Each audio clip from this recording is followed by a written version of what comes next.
Trump has threatened to declare China a currency manipulator, but experts say he has little legal or economic basis to take such a step. He has also threatened to impose a tariff of up to 45% on Chinese imports if Beijing doesn't behave, a move that could lead to a trade war and damage the economies of both nations.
Each tube-shaped microbot is a sandwich of three materials: a graphene outer layer, which binds to heavy metals; a middle layer of nickel, which gives the bots magnetic polarity so they can be pulled through wastewater with magnets; and platinum inside for propulsion. Just add a bit of peroxide to the wastewater and it will react with the platinum to form water and oxygen bubbles which propel the tubes along.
By beginning so early, he knows that he has plenty of time to do thoroughly all the work he can be expected to do.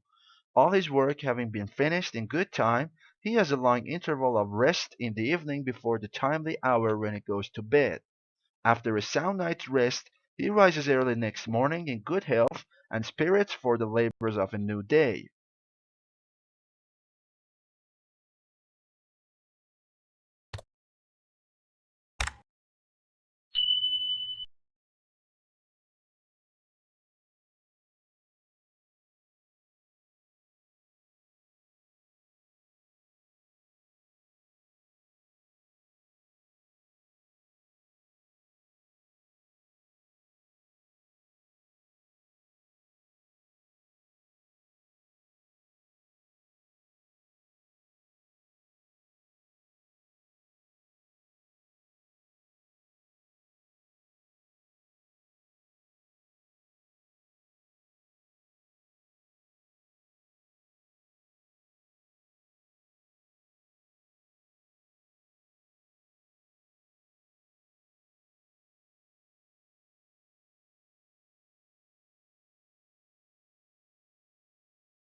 Parents can communicate their personal feelings about undesirable programs both by discouraging their children from watching them and by writing to their local television station or to the program sponsors. The public does have a voice. Clearly, not all programs need to please everybody. We do have a choice of programs, and we also have a choice for ourselves and at least for our younger children of watching or not watching. There's an off button on every set.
The speaker is a marine biologist who became interested in the strandlopers, an ancient people who lived on the coastline because of their connection to the sea.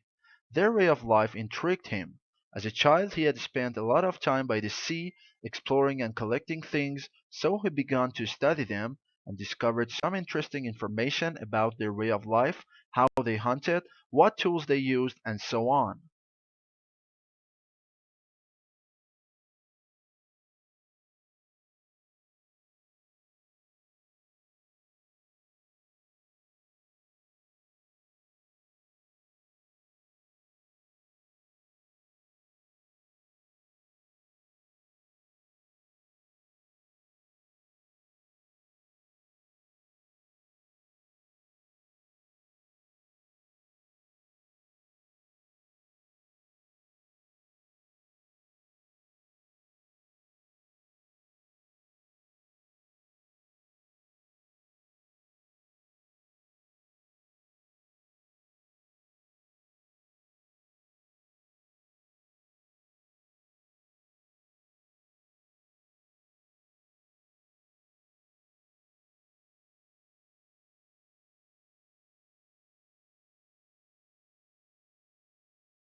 Researchers gathered 160 non-caffeinated adults, people who consumed less than 500 milligrams of caffeine a week.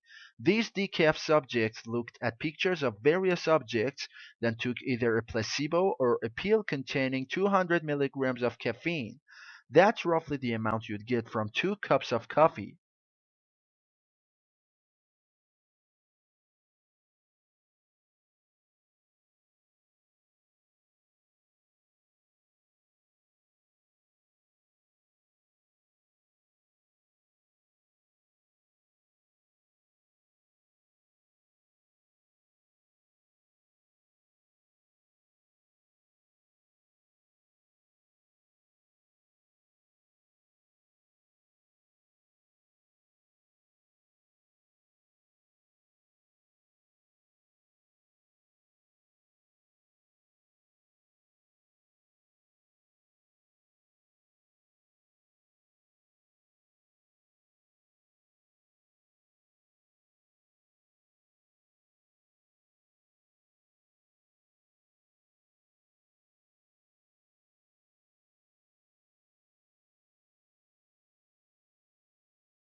There are perhaps three ways of looking at furniture. Some people see it as purely functional and useful and don't bother themselves with aesthetics. Others see it as an essential to civilized living and concern themselves with design and how the furniture will look in a room. In other words, function combined with aesthetics. And yet others see furniture as a form of art.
As a historian, if you really want to understand the sensibilities of those who lived in the past, you must be like a novelist and get into the skins of characters and think and feel as they do.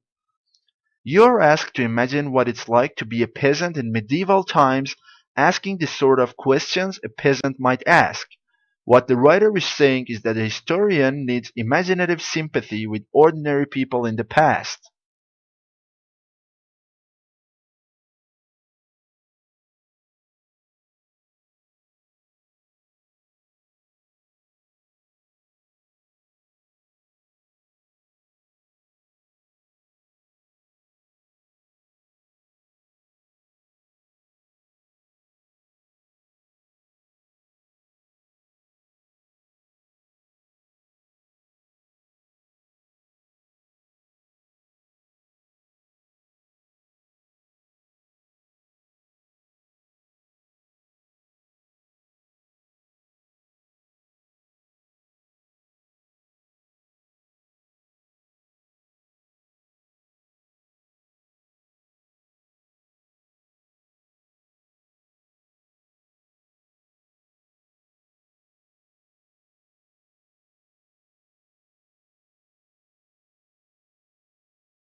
A recent trend in the entertainment world is to adapt classic works of literature for either TV or movies.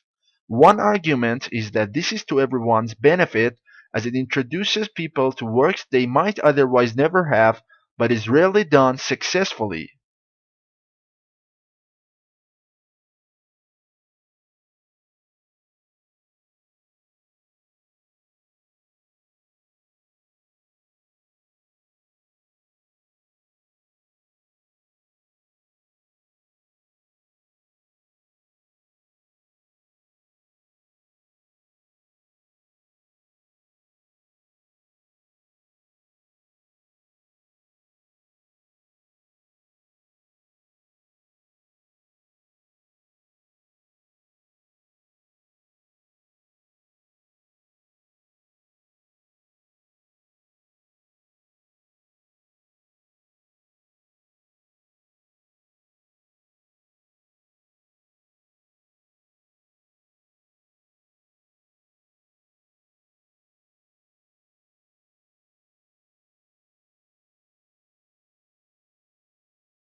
A university is a lot more than just classes and exams.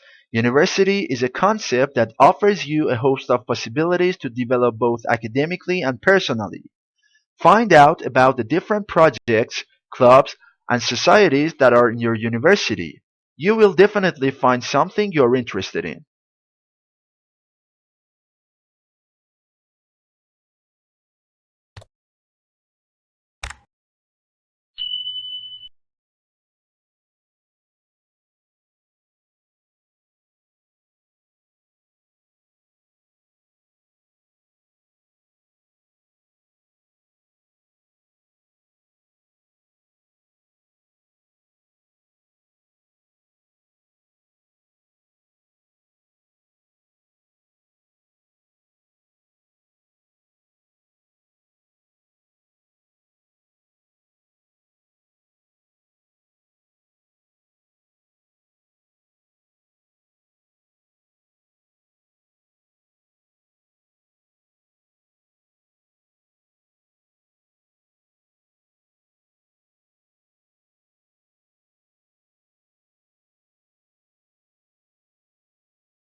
Currently, integration is increasingly needed in the business environment. This need emerges from the efficiency and synergy requirements necessary in a complex and turbulent environment. In other words, integration is needed to facilitate coordination, which is again related to the building of competitive advantage.